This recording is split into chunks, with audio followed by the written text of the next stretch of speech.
Mes amis, 4-0. 4-0.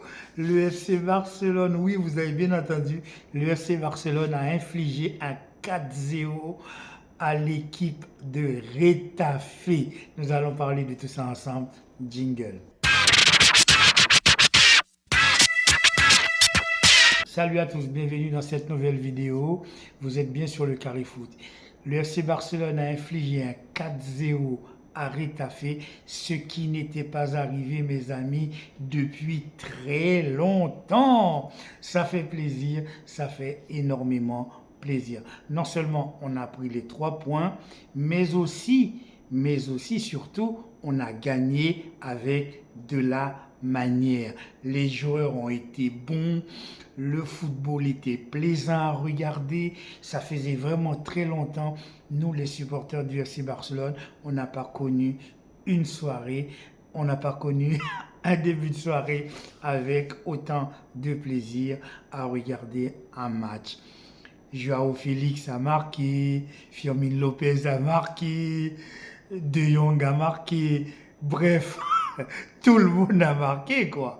Non, franchement, ça fait plaisir parce que en tant que supporter du FC Barcelone, ces jours-ci, on était frustrés, très frustrés, notamment lors de notre dernier match de la huitième de finale aller contre Naples, où on menait 1-0 jusqu'à la 70e minute de jeu et se faire remonter et se faire égaliser sur le but de Osimhen, alors que le FC Barcelone avait fait les 30 premières minutes du match qui étaient complètement exceptionnelles pour après se déliter. Lors de ces matchs, non seulement le FC Barcelone a joué du début jusqu'à la fin, mais surtout on ne sait pas faire remonter. C'est la première information. La deuxième information de ce match, mes amis, très important, c'est que on a fait un clean sheet. Oui, vous avez bien entendu, un clean sheet. Le FC Barcelone n'a pas encaissé de but. Clean sheet de Ter Stegen. J'ai eu un trou de mémoire. Clean sheet de Ter Stegen, vous vous rendez compte? Depuis le temps qu'Iñaki Peña était là, il n'a jamais réussi à faire des clean sheets.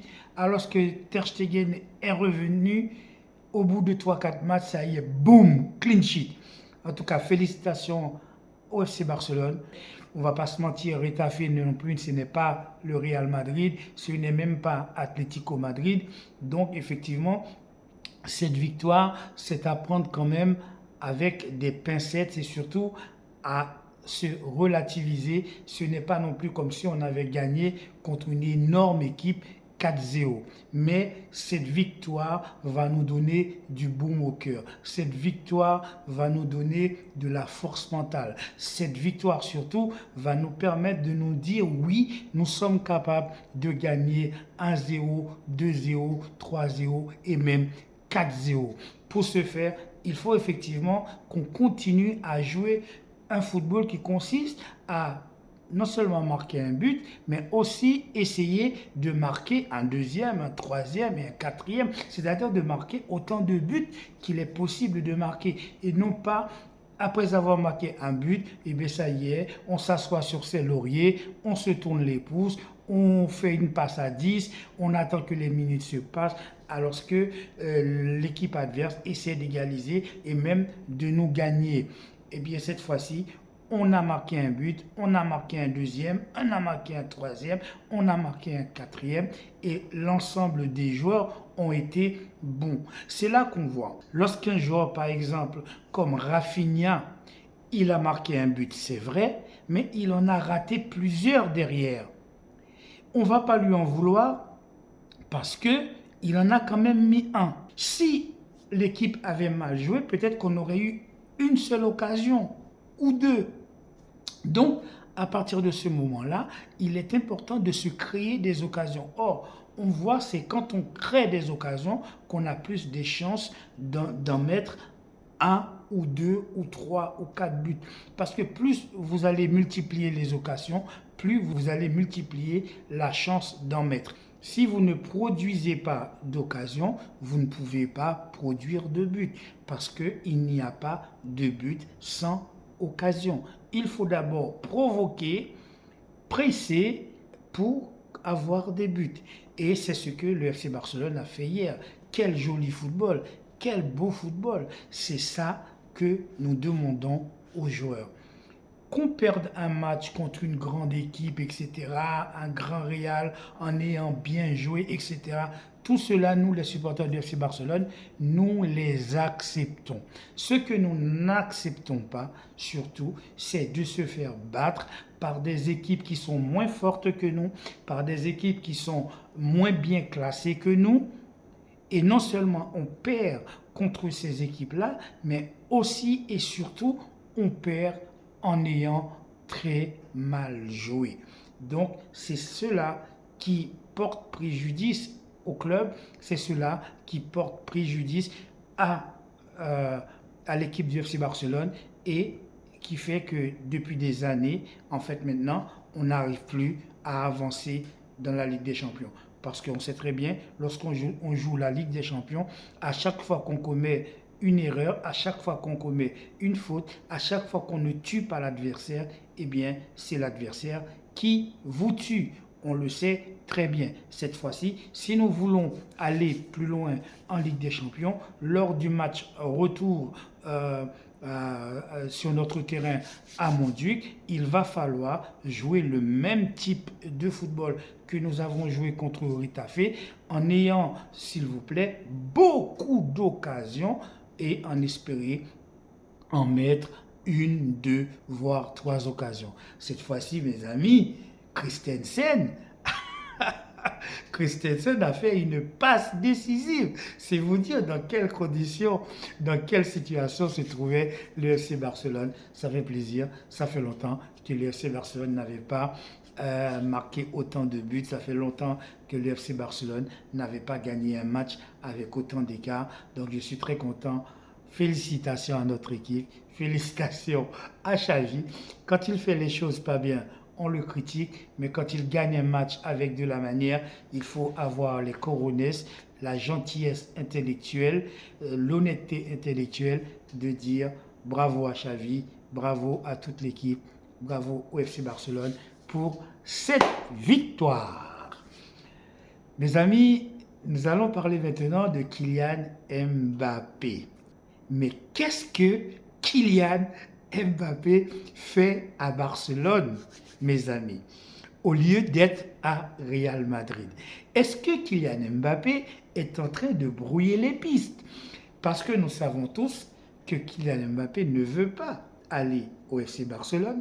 Même si Kylian Mbappé voulait aller au FC Barcelone, nous n'avons pas les moyens ni de l'acheter, ni de le payer, même s'il était gratuit. Donc, on sait tous qu'il ne sera jamais un joueur du FC Barcelone. Cependant, que fait-il à FC Barcelone? Est-ce que notre Kylian Mbappé national est en train de jouer avec les nerfs du Real Madrid? Est-ce que c'est un moyen de faire augmenter ou d'obtenir des modulations de contrat, des augmentations de salaire, des primes de je sais pas quoi, des primes de, des primes de longévité, des primes de fair play, etc. Est-ce que c'est tout cela qui sont en jeu, qui font que notre Kylian Mbappé se permet d'aller nous rendre visite chez nous à Barcelone? J'aimerais bien savoir ce qu'il se passe dans la tête de Kylian Mbappé. Kylian Mbappé, s'il te plaît, laisse nos joueurs tranquilles, va à Real Madrid retrouver les Vinicius, les Bellingham, les Rodrigo, les Camavinga, les Tchouaméni et j'en passe. Laissez nos petits joueurs tranquilles. Nous, pour l'instant, on n'a pas encore beaucoup de stars. On a des petits jeunes qui arrivent. On a des Victor Roque. On a des Kourbassi. On a de Lamine Yamal, de Firmine Lopez, de Forte, etc. Nos petits poussins, on va les laisser grandir. S'il te plaît, laisse les petits poussins tranquilles. Ne va pas leur monter la tête. Alors, qui va remplacer, mes amis, Xavi à la tête du FC Barcelone? Comme vous le savez tous, Johan Laporta a une préférence énorme pour les entraîneurs allemands. Donc, il y a qui comme entraîneur allemand? Il y a Nagelsmann, il y a aussi Hansi Flick, il y a aussi Thomas Tuchel, il y a Jürgen Klopp. Donc, dites-moi mes amis, parmi ces 4 entraîneurs, qui souhaiteriez-vous voir comme entraîneur au FC Barcelone? Moi, personnellement, j'ai une préférence pour Hansi Flick parce que je pense qu'il a la maturité nécessaire pour entraîner un club comme le FC Barcelone. Il a entraîné le Bayern de Munich. Il était à la tête de la sélection, je crois, de l'équipe d'Allemagne de la Mannschaft. Donc, Hansi Flick, ce n'est pas n'importe qui, c'est un entraîneur qui a la capacité pour entraîner le FC Barcelone. Souviens-toi, mes amis, le fameux 8-2, l'humiliation que nous avions connue face au Bayern de Munich avec les fameux Robert Lewandowski, avec Coutinho qui avait été prêté par nous à Bayern de Munich et qui avait marqué un but, de Thomas Müller et j'en passe, c'est des meilleurs. Eh bien, tout ceci avait été sous l'ordre d'Hansi Flick. Hansi Flick est pour moi le candidat idéal pour remplacer Xavi, mais pas que. Moi, si j'avais un choix premier, ça aurait été Jürgen Klopp, parce que Jürgen Klopp, c'est vraiment un mec qui a vraiment ce qu'il faut. Après le travail qu'il a fait à Liverpool, il aurait été parfait pour nous au FC Barcelone. Mais tout le monde sait que Jürgen Klopp, malheureusement, je pense, va prendre son année sabbatique, ne va pas entraîner en tout cas dans les mois qui viennent, donc on ne peut pas le mettre sur notre shortlist. Il reste Nagelsmann et Thomas Tuchel. Thomas Tuchel, après avoir été à Paris Saint-Germain et puis après avoir gagné à Chelsea la Ligue des Champions, maintenant Thomas Tuchel donc, se trouve à Bayern de Munich. Le problème avec Thomas Tuchel, c'est que je trouve qu'il s'énerve très vite et en plus il y a beaucoup de difficultés avec lui dans la communication, dans la gestion de l'équipe. Des fois il fait de la rétention d'informations, il ne donne pas les informations et quand on lui pose des questions il s'énerve, etc. Et dans une équipe aussi toxique que le FC Barcelone, je ne pense pas que Thomas Tuchel soit le bon candidat, le bon entraîneur pour le FC Barcelone.